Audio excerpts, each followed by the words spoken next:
Muy buenas tardes. Agradecemos a nombre de la Comisión Nacional de los Derechos Humanos su asistencia a la edición del día de hoy del ciclo Argumentando tus Derechos. El día de hoy tratamos el tema de viviendas de interés social con perspectiva incluyente y contamos con la participación de 3 personas con amplio conocimiento en el tema, ¿no?, que trabajan directamente en el tema y que nos van a permitir abordarlo desde distintas perspectivas, ¿no?, desde el sector académico, desde el trabajo de los organismos protectores de derechos humanos y desde, como tal, el Poder Ejecutivo, ¿no? Entonces, vamos a tener una ronda de una intervención de cada uno de nuestros participantes y posteriormente te daríamos cabida pues a los comentarios, dudas que pudieran tener. Ya saben que para eso contamos con papeletas que las pueden ir acercando a esta mesa y conforme vayan formulando sus preguntas.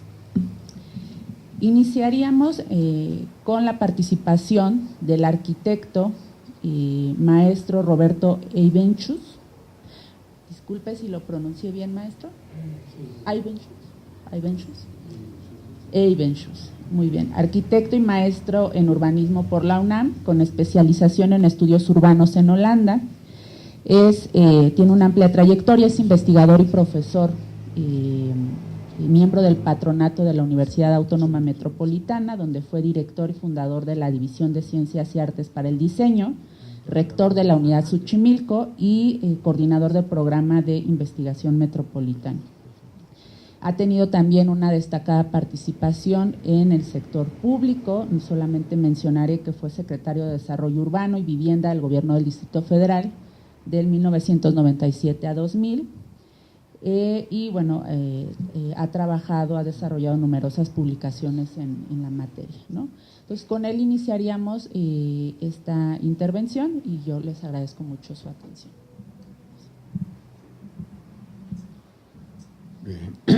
Buenas tardes. Muchas gracias por la invitación. Yo quisiera platicar en estos minutos que tenemos una visión general de la vivienda y tratar de ubicar el tema de la vivienda en el contexto de la sociedad en que vivimos. La vivienda es una parte de la ciudad y es resultado de la sociedad que hemos construido. Entonces tenemos que entenderla en ese contexto y es importante que la sintamos, la entendamos en ese contexto.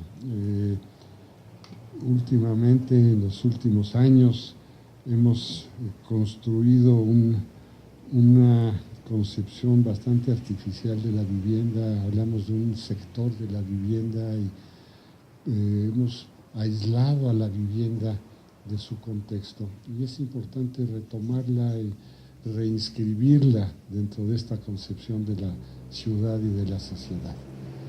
Realmente la sociedad que nosotros hemos construido pues está en torno a un modelo y ese modelo gira en función de una economía de mercado. Y es esta economía de mercado la que se proyecta en las ciudades que hemos construido. Y esta dimensión física de las ciudades nos expresa muy claramente esta economía de mercado, nos explica cómo se da la vivienda dentro de esta economía de mercado. Y ahí vemos muy claramente cómo ciertos espacios de la ciudad adquieren un valor especial y de repente se concentra en ciertos puntos del espacio que son los más accesibles. Pareciera que todo el mundo quiere vivir en estos puntos centrales y ahí se concentra todo. Y ahí empiezan a aparecer grandes edificios y grandes torres y el suelo en estos lugares empieza a adquirir un valor enorme y consecuentemente ese suelo, que es en el que todos quisiéramos estar, tiene un valor tan grande que la gente de menores recursos no puede acceder a él. Y esto tiende a hacer que esta gente de menores recursos pues tenga que vivir en lugares más alejados. Y este es la base del drama de la vivienda. Entonces, resulta que la población, la gran mayoría de la población, no puede acceder a la vivienda en los lugares en donde están los otros satisfactores que se requieren para que la gente pueda vivir, donde están las escuelas, donde está el trabajo, donde está el comercio, donde están los distintos satisfactores que son indispensables para que la vivienda tenga sentido. Entonces, la vivienda no es la casa. La casa forma parte de la necesidad que tiene una familia para vivir, pero la familia, además de este espacio mínimo que cada vez es más mínimo, necesita otros satisfactores, y esos otros satisfactores los da la ciudad. Pero como la gran mayoría de la población no tiene acceso a estos satisfactores, pues entonces cada vez está ocupando espacios más lejanos. Estos son los problemas graves que se enfrentan en torno a la vivienda. Pues la forma en que se han resuelto estas necesidades pues son dos maneras fundamentales en que la población resuelve su vivienda en un modelo económico como en el que vivimos. Uno es la vivienda industrializada que producen las grandes empresas inmobiliarias y que se está dando en la periferia de las ciudades, fuera de las ciudades, en grandes conjuntos habitacionales de miles o decenas de miles de casas, todas iguales, todas chiquitas, cada vez más chiquitas, cada vez más caras, cada vez más lejanas, que no son ciudad, son una serie de pequeñas viviendas que no reúnen los requisitos para que la familia pueda vivir. Sin embargo, son las únicas opciones al alcance de la capacidad económica de la población de menores recursos. Y son estas viviendas industrializadas las que puede adquirir la población que es derechohabiente de las instituciones que dan crédito para la vivienda, que son básicamente Infonavit y Foviste, que son las dos grandes instituciones que ofrecen crédito para la vivienda. Sin embargo, entre el 50, 60, dependiendo de la fuente que consultemos, 60% de la población no tiene acceso a estas instituciones, no son derechohabientes de estas instituciones, están en el mercado informal, digamos, y estas personas resuelven sus necesidades de vivienda de otra manera, que lo hacen fundamentalmente en los procesos de producción social de vivienda. ¿Qué quiere decir esto? Es población que resuelve por sí misma su necesidad de vivienda.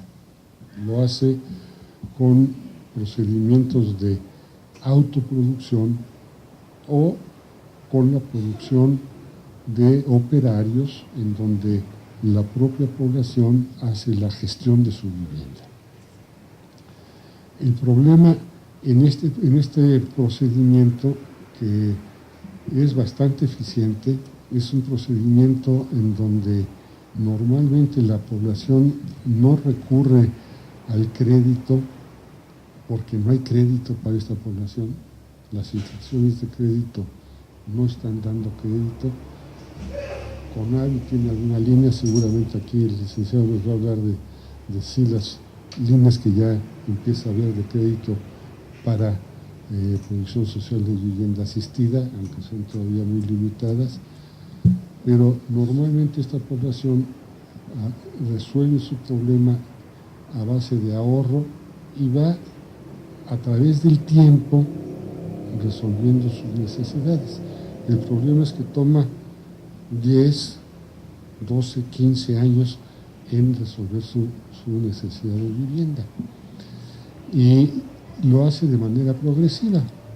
Conforme va teniendo recursos, va construyendo su vivienda sin crédito. Es decir, el poco ahorro que va teniendo, pues compra un bulto de cemento, se lo gasta y a la siguiente semana, a las 2 semanas, compra unas varillas y de esa manera va construyendo su vivienda a lo largo del tiempo. Y conforme va creciendo la familia, pues va creciendo el cuarto, van poniendo un muro, van haciendo los acabados, y es la forma, digamos, natural de construir su vivienda. ¿Cuál es el problema fundamental en este proceso? El primer problema y gravísimo problema es que la localización no puede ser progresiva. Es decir, una vez que se ubica un lugar, ese lugar ya no se puede cambiar.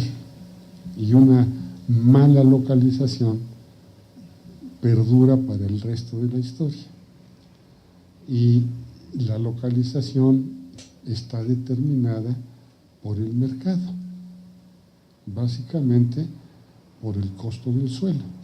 Entonces, esta población de bajos recursos no puede acceder a un lugar adecuado porque no tiene los recursos para poder acceder a un pedazo de suelo. Entonces, el tema de localización es un tema fundamental que no puede resolver la población por sí misma, a diferencia de la construcción de la vivienda, que sí la puede resolver por sí misma. Entonces, este es un tema en donde forzosamente tiene que intervenir el Estado y en donde estamos en deuda con la población.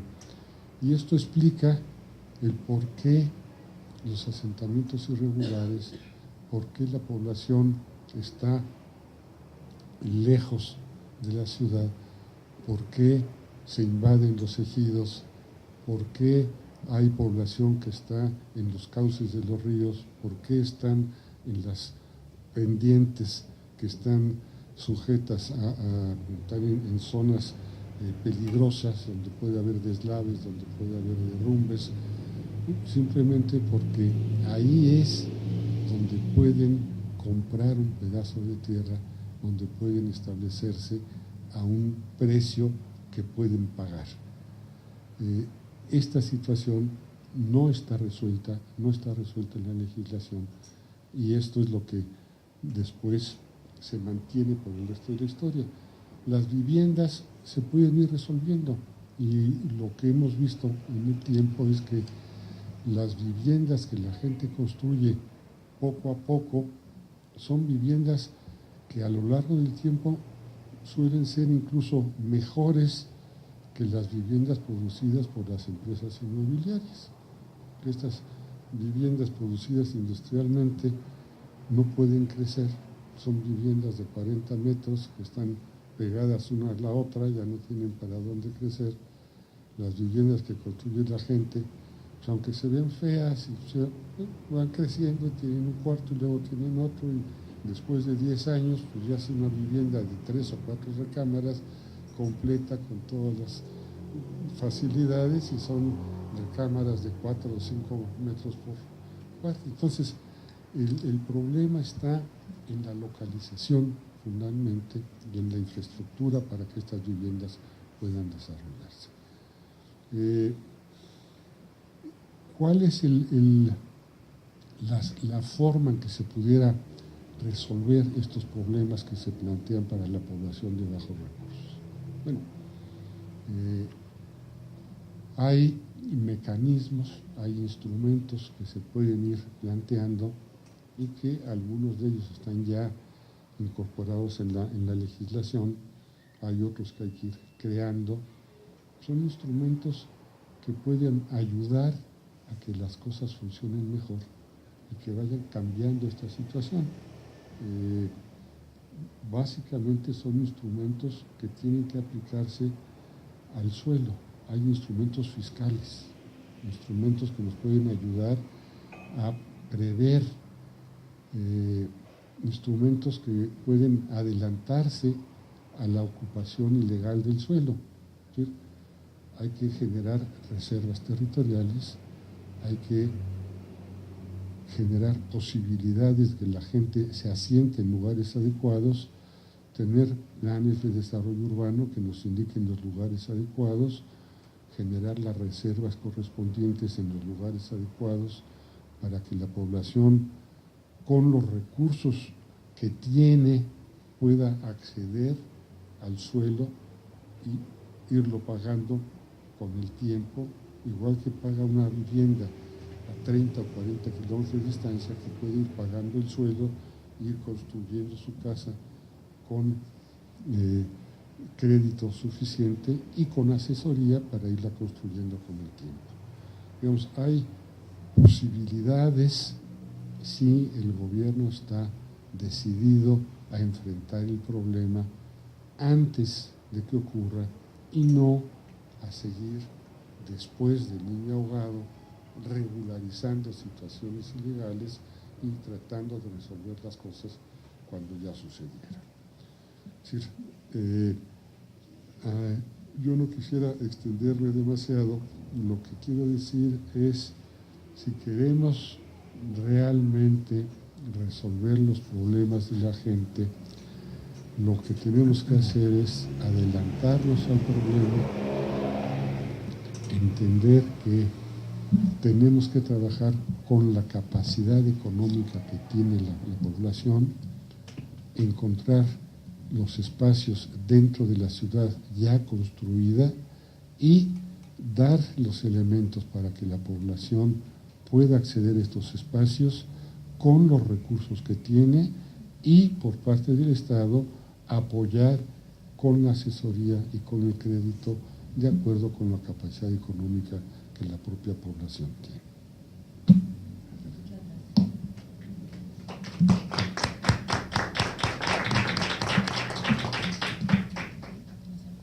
Sí. Pues le agradecemos mucho al maestro Evenschus. La explicación me parece que nos da un contexto muy claro para entrar al tema que nos convoca el día de hoy, para entender, digamos, que el derecho a la vivienda no se satisface solamente con el hecho de tener una vivienda, ¿no? Sino que el derecho a la vivienda digna, tiene que incluir no nada más como tal el inmueble, sino, como decía él, una ubicación, ¿no? En un espacio en el que haya posibilidad de acceder a servicios de calidad, ¿no? Pensando en tiempos razonables de traslados hacia las escuelas, hacia los centros de trabajo, en entornos seguros, ¿no? Y de ahí que los fenómenos que observamos, ¿no? De estos desarrollos, estos grandes desarrollos de vivienda social en las afueras de la ciudad, que muchas veces terminan abandonados precisamente porque no cuentan con todo el resto, digamos, de servicios asociados que permitan hacer de eso una vivienda digna, se traduce en una negación del propio derecho, ¿no? Entonces, me parece que con eso ya tenemos un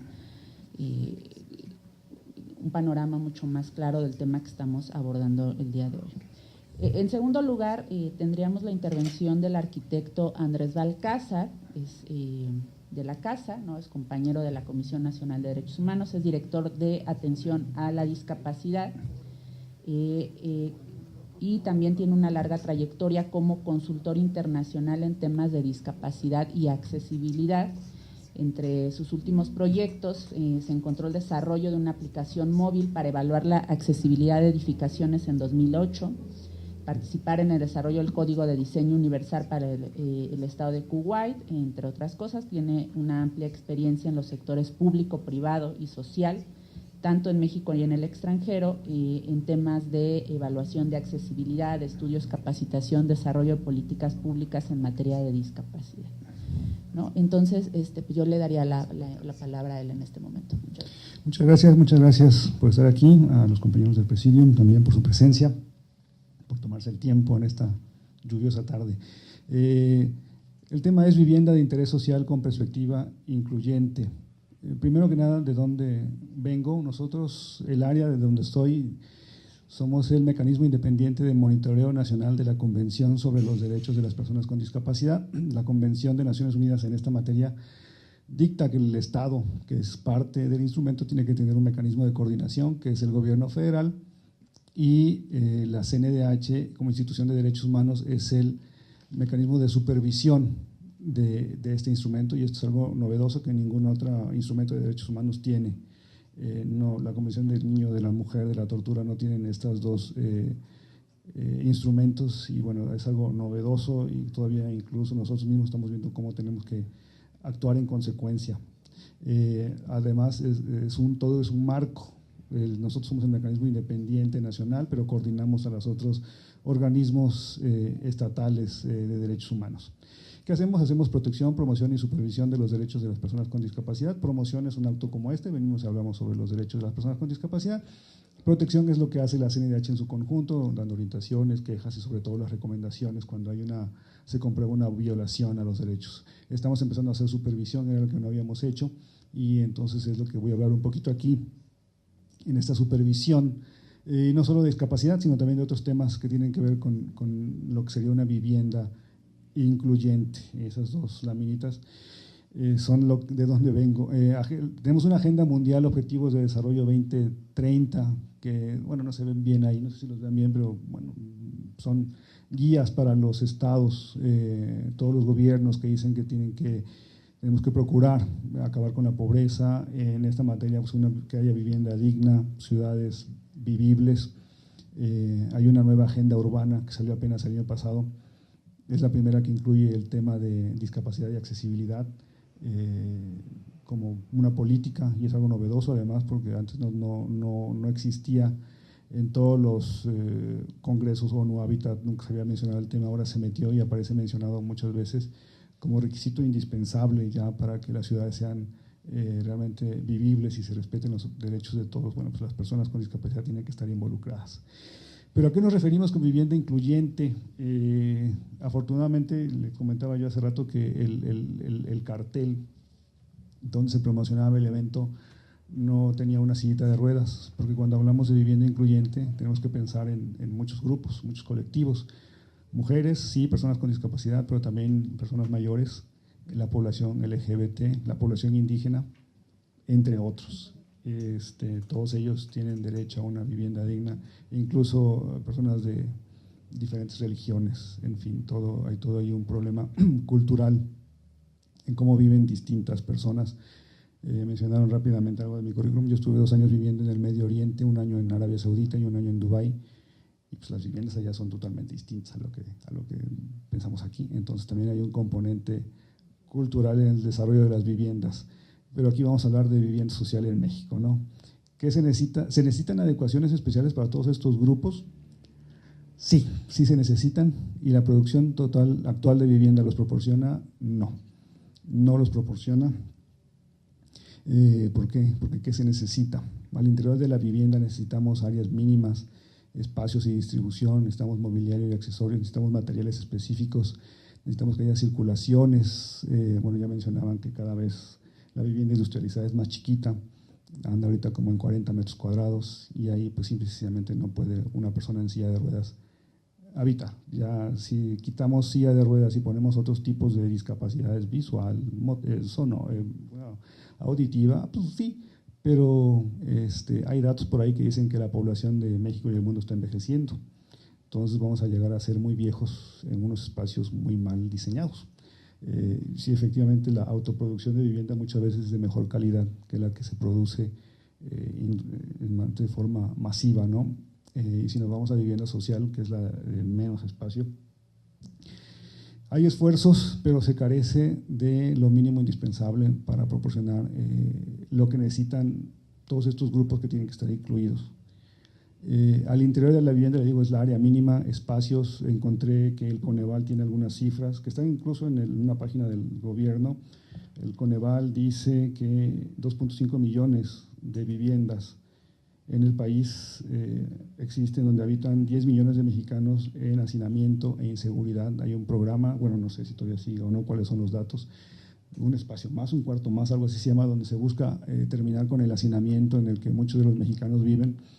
Y ahí mencionan mujeres que viven hacinadas con su familia en cuartitos de 2x2, ¿no? Muchas personas viven o hemos estado en viviendas de ese tipo y pues ahí no puede haber realmente una convivencia, privacidad sana, y no solo digo hombres y mujeres, también pues no, o sea, tenemos que aceptar que hay una diversidad y las, ¿cómo se llama?, preferencias sexuales, digo orientación sexual, identidad de género también influye.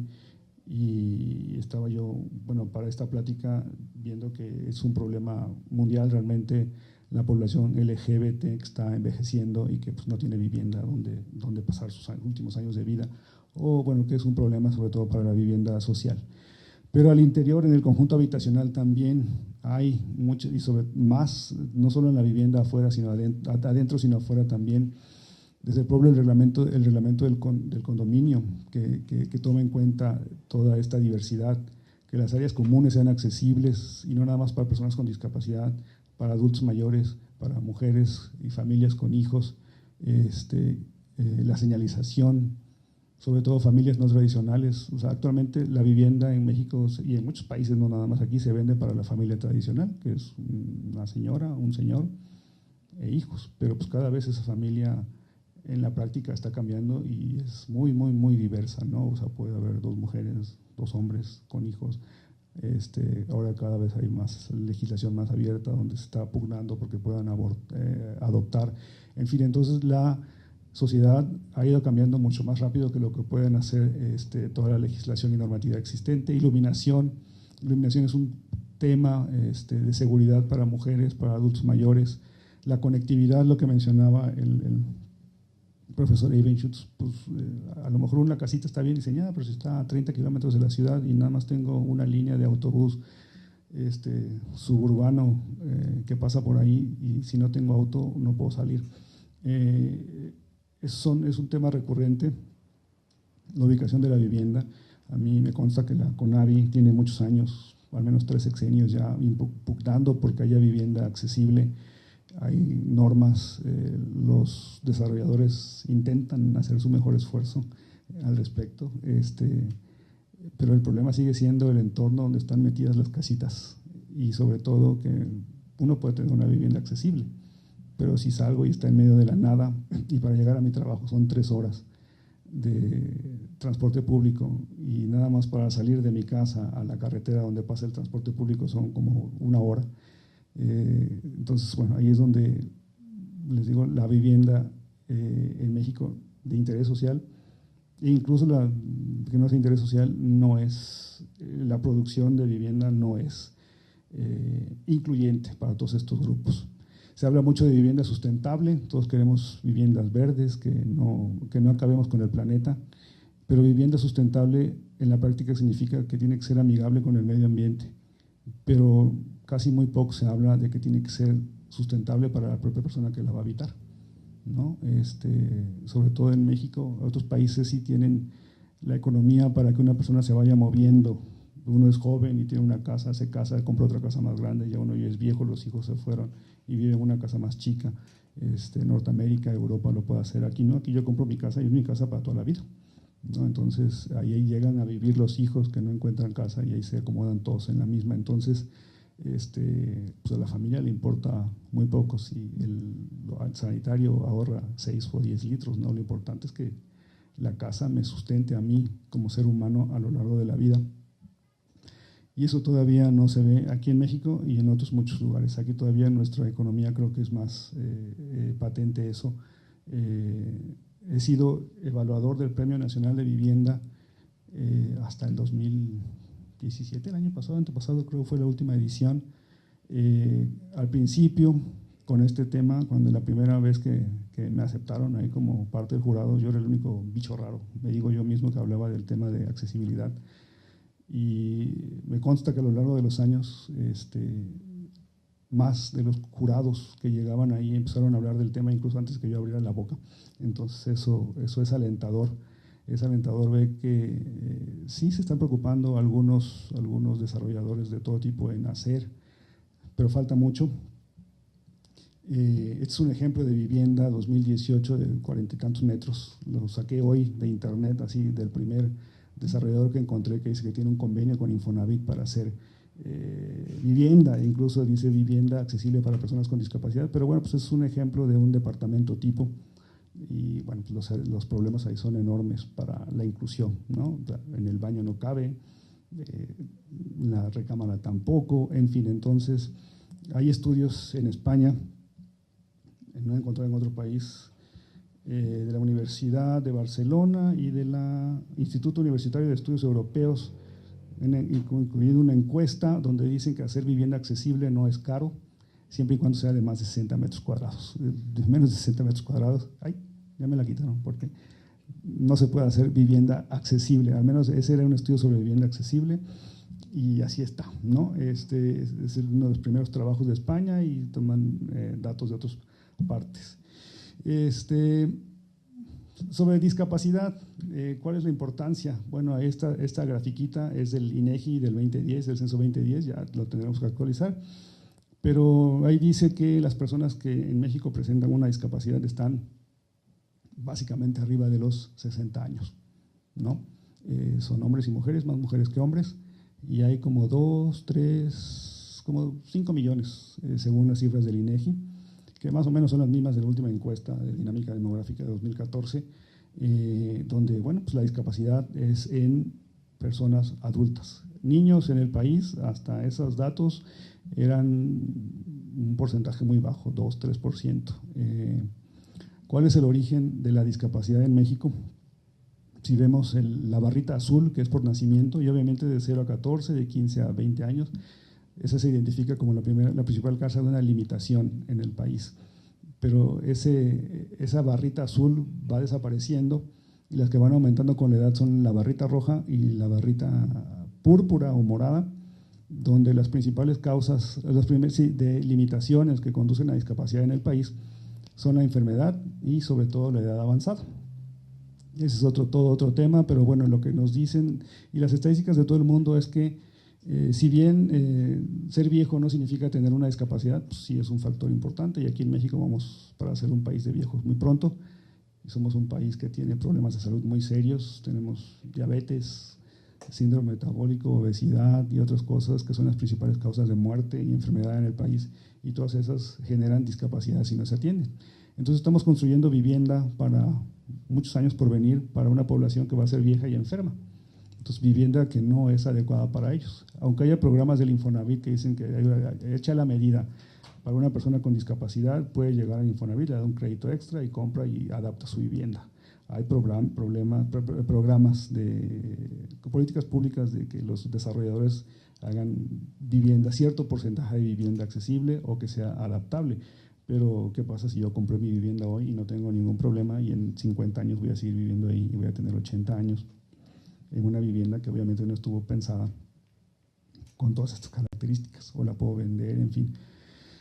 Diversidad, debemos tomar en cuenta que la diversidad de nuestra sociedad está compuesta más allá de religión, raza, preferencias, orientaciones sexuales, en fin.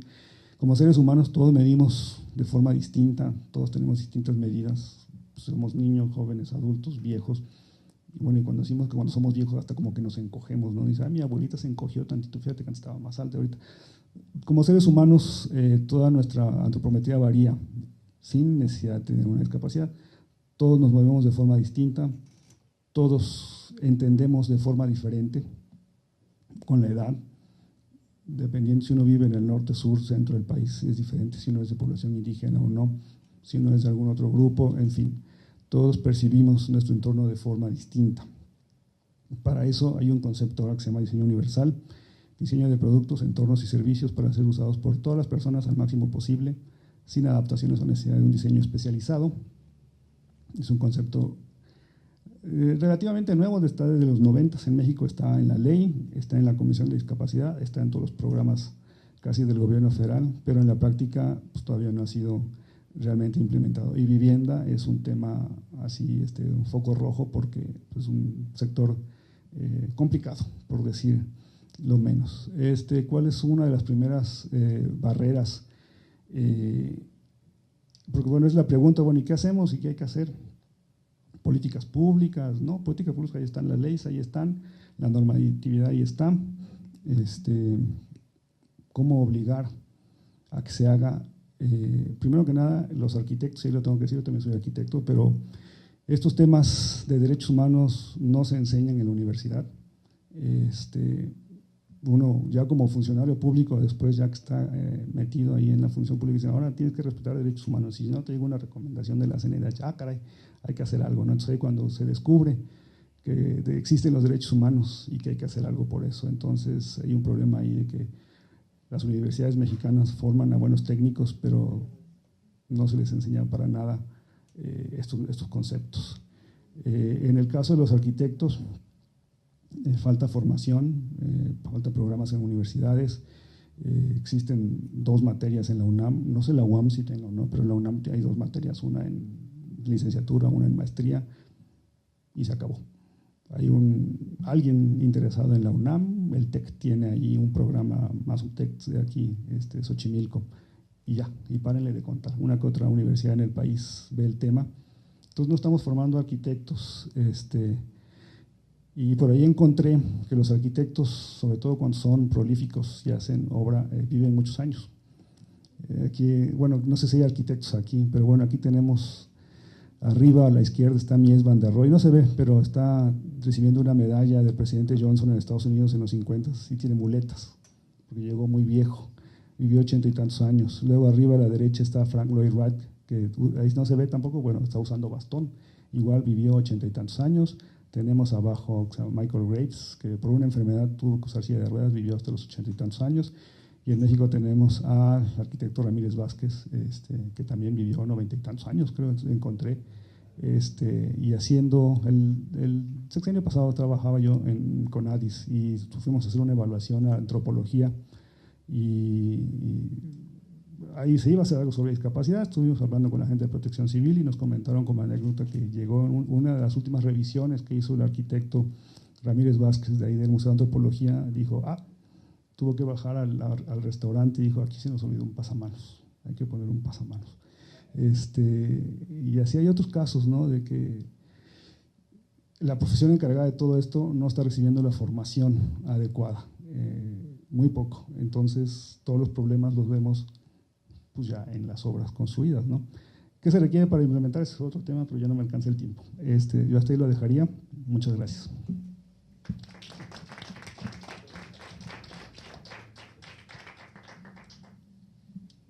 No sé si tenemos arquitectos en el auditorio, pero tenemos un panel de puros arquitectos y eso le da mucha riqueza a estas mesas. Y cuando tenemos participantes que no son necesariamente del área jurídica, pero vienen a abordar temas con una perspectiva de derechos humanos, siempre se vuelve mucho más rica la conversación, ¿no? Entonces agradecemos mucho su participación. Pasaríamos ahora, bueno, aprovecho para decirles que si ya tienen algunas preguntas, que las puedan ir acercando a la mesa, ¿no?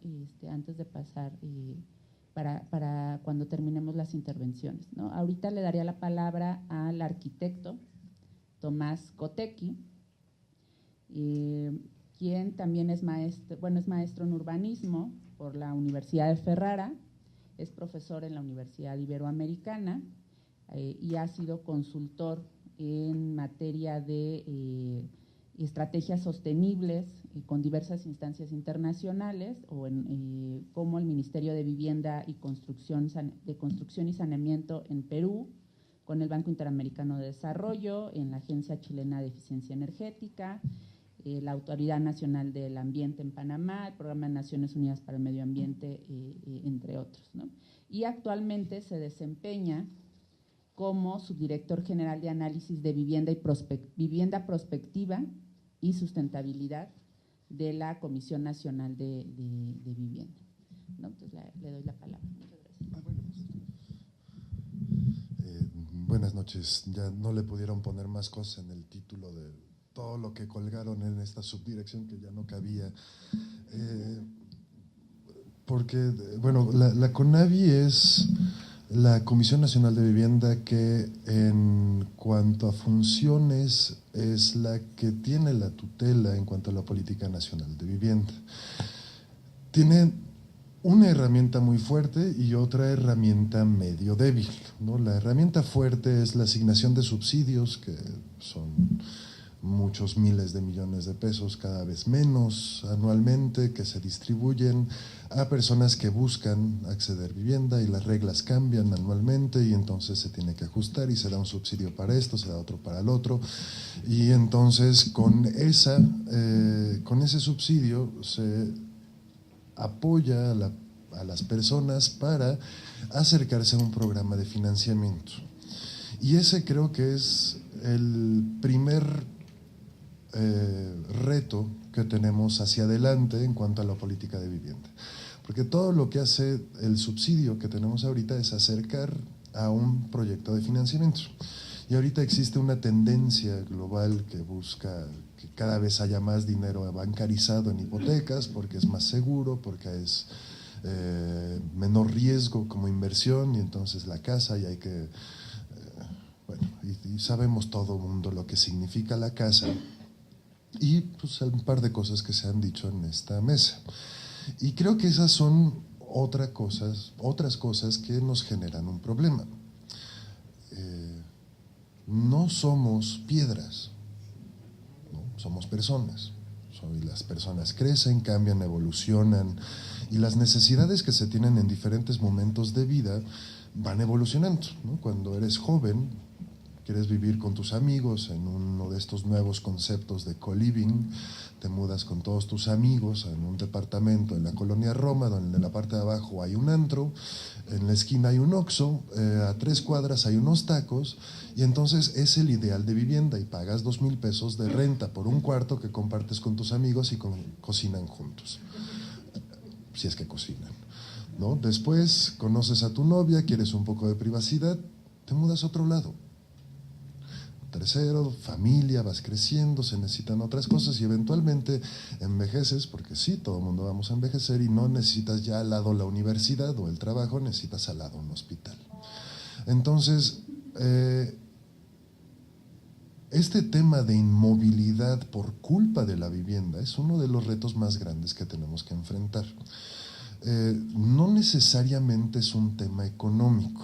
Digo, ya cada vez más hay programas que permiten generar una movilidad. Digo, este programa de Cambiavit, vender, comprar, volver a comprar, es un tema muy posible, ¿no? O sea, no está tan alejado, pero estamos casados con, pues yo me tengo que morir donde nací y compro este lugar al menos para que me entierre allá donde enterrarme, ¿no? Eso me han dicho toda la vida, y yo sigo sin comprarme una casa, ¿no? ¿Por qué? Porque, diablos, no me alcanza, ¿no? O sea, es todos los esquemas financieros a 20, 30 años donde termino pagando el triple de la casa por lo que cuesta, y quién sabe si haya una plusvalía, y quién sabe si la Ciudad de México, porque tenemos un volcán aquí al lado, no sé si se hayan dado cuenta de que está vivo, latente, escupe llamas a cada rato, y digo, probablemente no es un riesgo muy grande, pero la Ciudad de México, digo, no estoy seguro si es una buena inversión para 30 años de una hipoteca. Entonces, digo, el tema de movilidad es un tema que sí es importante tocar, ¿no? Porque sí creo que tenemos muchos bagajes en México con los que no hemos logrado romper. De hecho, tenemos mucho más legislación sobre temas de inclusión vigente que estos preceptos, que lo tenemos más allá de una ley que nos obliga, lo tenemos en el fondo de nuestro cerebro, que dice: esta es tu casa y tu casa va a ser para toda la vida y no te vas a mover, y flétate 3 horas de tráfico todos los días porque cambiaste de lugar de trabajo. Oye, ¿y si me muevo y camino? Digo, sí, definitivamente, en ciudades dinosauricas como esta, ¿no? Donde cambiar de un lado a otro de la ciudad es básicamente cambiar de país, o sea, y no volver a ver a tu familia hasta el fin de semana, sí es un problema porque no tenemos rutas de comunicación. Es lo que hablábamos hace un momento. Llegué tarde, ofrezco una disculpa. Salí a las 5 de Polanco y para llegar aquí hice 1 hora. No es un tema de que llovió, es un tema de que no tenemos rutas de comunicación, no tenemos diversidad de modalidades de transporte y tenemos que enfocarnos en la que sabemos que garantiza un resultado la mayor parte de las veces. Coche, por ejemplo. Segundo, yo uso moto, pero si llueva y si se complica un poquito y prefiero no enfermarme tanto. Pero si tuviéramos esta posibilidad de una ciudad hiperconectada para llegar de un lado a otro y tener todos los servicios a la mano, entonces sí, estaría completamente de acuerdo con tener una casa en un lugar fijo y entonces poderse mover porque podemos depender del transporte. Sin embargo, esto nos regresa al concepto de la ciudad que todo mundo queremos construir, que dijo el maestro Eben Schultz hace unos momentos. O sea, y hemos invertido en las ciudades que tenemos, o sea, son el resultado de las decisiones que se tuvieron en su momento, ¿no? El tema de, abandono de vivienda y todos estos temas, creo que ha cambiado mucho la sociedad, ¿no? O sea, ahorita estamos ya en una en una sociedad que nos gusta tirar las cosas, dejar de pagar si no nos funciona, o dejar de hacer algo si no queremos o porque está muy lejos, ¿no? Si hubiera sucedido lo mismo con NESA, que está sucediendo ahorita en cuanto a abandono, pues no tendríamos NESA consolidada como la tenemos hoy. Hay la población que decidió mudarse a un lugar donde les vendieron un terreno barato, gratis, lotificaron, no había agua, no había drenaje, no había escuelas, no había sistemas de transporte, pero eso sí, había un lago muy bonito al lado, ¿no? Pero ahí la propia población decidió, pues bueno, vamos a cambiar este lugar donde estamos, pavimentemos las calles, hagamos toda la infraestructura, busquemos cómo resolver el tema. Esa es una manera diferente de concebir cohesión social que sí teníamos hace 50 años y que hoy no tenemos. Y eso me regresa al tema de qué es vivienda y que no es únicamente este cascaroncito, ¿no? Y nosotros tenemos en la CONAVI desde hace ya 8 años que lo empezamos a diseñar. Me tocó estar en la transición pasada y ahora me toca estar en esta. Me toca estar por iteraciones como buen consultor. Concebimos la casa como justo un componente de la vivienda, como el recinto donde podemos guardar las cosas más privadas que tenemos y donde podemos escondernos de las inclemencias, ir a dormir y estar en paz. Pero también toda la relación con el entorno es extremadamente importante. Generamos un esquema de evaluación de la vivienda, no solamente por el tema de materiales y desempeño, sino también por el tema de ubicación, accesibilidad a hospitales, a redes de transporte y a escuelas centrales de abasto, ¿no? Buscando justo diferenciar qué tanto se puede subsidiar una vivienda que está en un páramo donde no hay absolutamente nada y poder justificar un subsidio mayor a una casa que esté en una ubicación más céntrica. Sin embargo, la diferencia en estos subsidios que se pueden otorgar, por cuestiones de Hacienda, hay una diferencia de, esta medida tan abstracta, unidades de medida, las sumas famosas que terminan siendo ahorita unos 15,000 pesos de diferencia, no son suficientes para pagar esta diferencia de un derecho al acceso de la ciudad.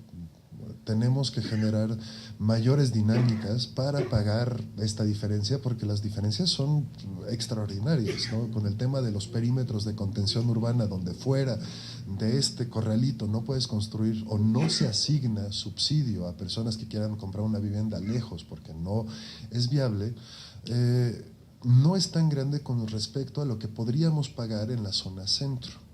Y considerando que la mayor parte de las personas, y como dijo el maestro hace un momento, el tema del acceso al suelo es el problema, no el tema de la construcción.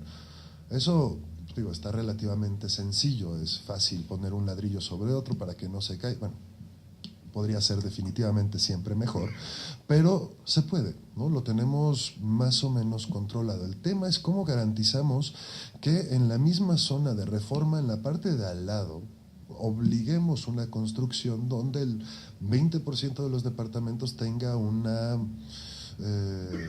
renta fija, donde a lo mejor no solamente estemos buscando vivienda en venta, ¿no? Tenemos en la CONAVI un módulo de vivienda en renta que solamente está aplicando ahorita para las Fuerzas Armadas, porque el gran tren de la vivienda es la solución non plus ultra para resolver los temas de rezago en México de aquí hasta el nunca jamás.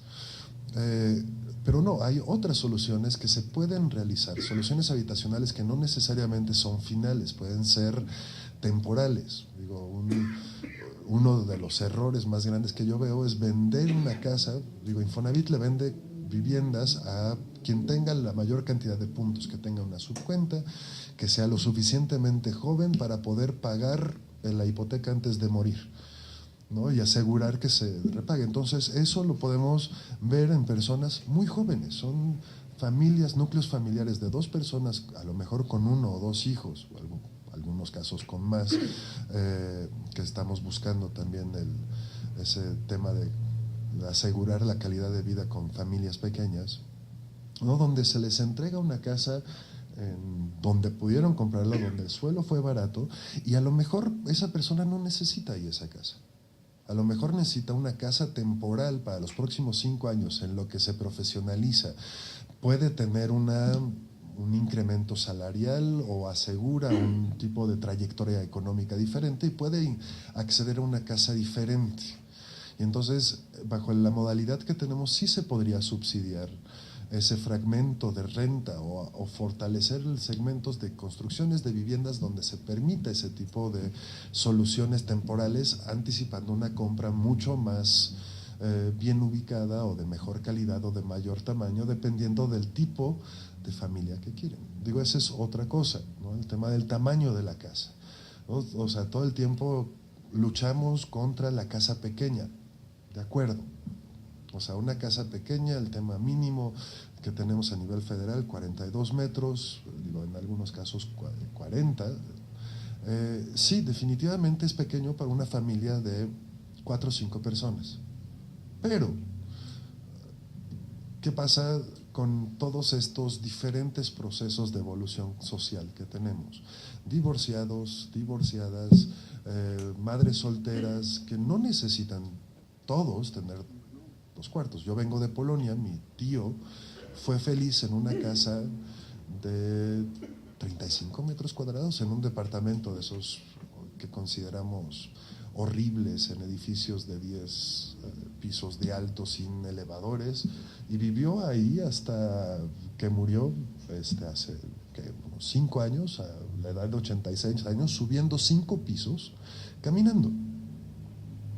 Digo, mi abuela sigue en uno de esos, ya demasiado vieja, y ya le cuesta subir y bajar, ¿no? Pero eso le permitió a ella seguir viviendo hasta la edad avanzada como está ahorita, y subiendo todas sus compras todos los días.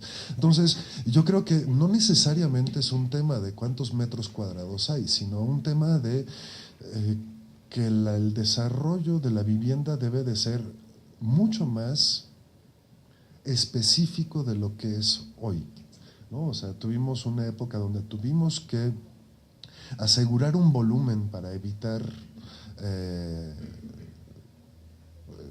paracaidismo y invasiones de terrenos y diferentes lugares.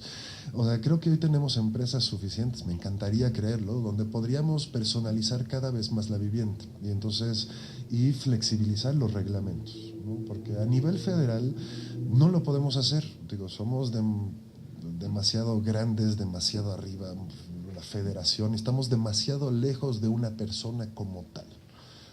Y diseñar para todos es muy difícil. Yo creo que donde está la lucha con los ODS, con la nueva agenda urbana, con el tema de inclusión, está un poquito más cercano a la tierra, ¿no? En cuanto al fortalecimiento de estados y municipios, y yo creo que este tema de reelección que tenemos ahorita nos va a ayudar un poquito con eso, para tener un poco más de continuidad de cómo planeamos la ciudad, hacia dónde crecemos, asegurar que sí se invierta, porque esa es otra. Tenemos 42 metros y la industria de vivienda de interés social desaparece porque tiene que pagar las cosas que el municipio no hace y que el Estado no hace. Los obligamos a ver, ¿quieren tener viviendas para poder asignar con subsidio? Pues tienen que construir la escuela, tienen que construir todas las obras de cabecera, las carreteras, poner el camión, ¿no? Porque ahí encontraron el terreno. Oye, pero Tomás, ¿tú quieres que yo esté dentro de la ciudad? Pero sí.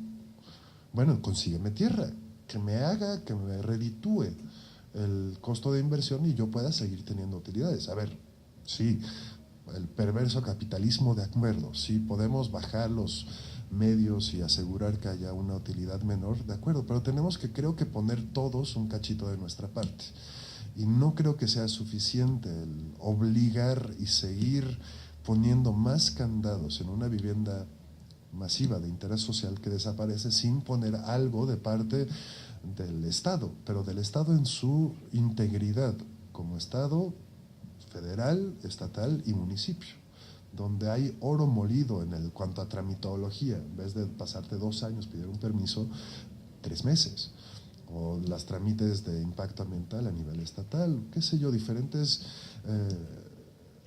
apoyos que se le pueden dar a los desarrolladores para asegurar que el negocio sí salga o que haya diferentes tipos de negocio, incluyendo producción social, pero creo que ya me pasé de mi tiempo, ¿no? Mucho.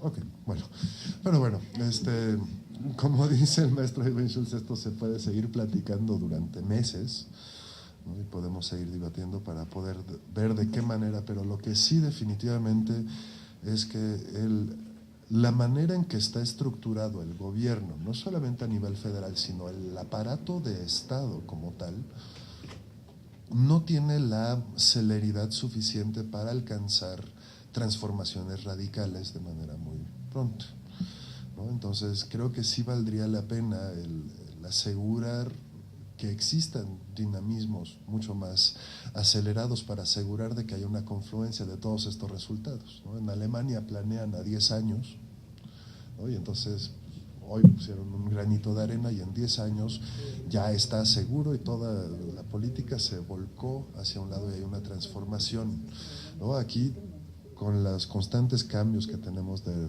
normativa, leyes, reglamentos, en lo que publicamos una nueva ley de asentamientos humanos que se va a tardar pues probablemente 4 o 5 en que bajar a nivel estatal, se tardará otros 2 iteraciones de presidencias municipales en llegar a convertirse en un reglamento o un plan municipal de desarrollo urbano. Para ese entonces ya tendremos una nueva serie de consultores más jóvenes que busquen un tema diferente al tema de sustentabilidad, o tengan prioridades adicionales que cabildeen para que la ley cambie y volvamos a surtir el proceso de modificación de arriba hasta abajo sin asegurar el cumplimiento de un resultado visible. Entonces, digo, oportunidades tenemos muchas, el chiste es cómo, o sea, los conceptos los tenemos, el tema es la parte última que nos presentaste de cómo implementar hoy. Gracias.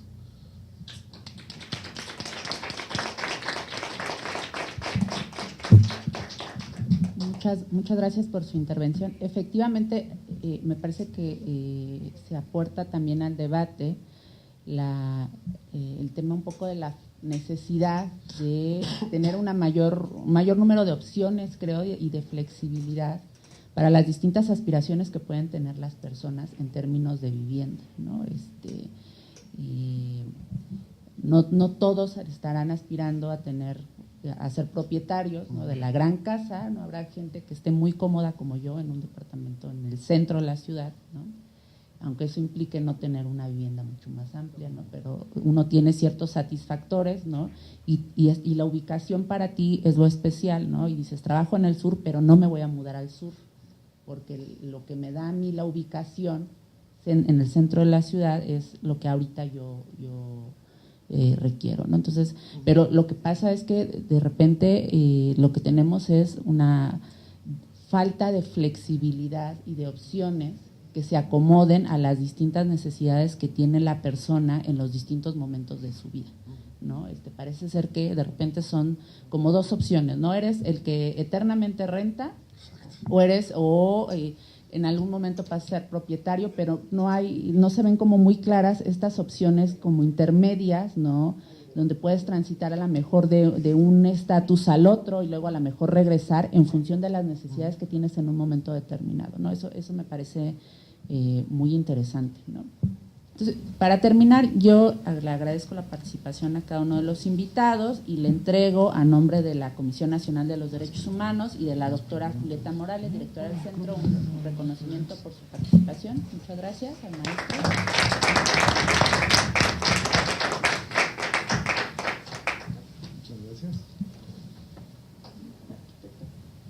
Muchísimas gracias. Y pues les agradecemos mucho su asistencia a esta hora y en esta ubicación complicada de la ciudad. Y pues una invitación a que estén pendientes de las siguientes mesas de este ciclo, ¿no? Muchísimas gracias. Que tengan buena noche. Gracias, igual.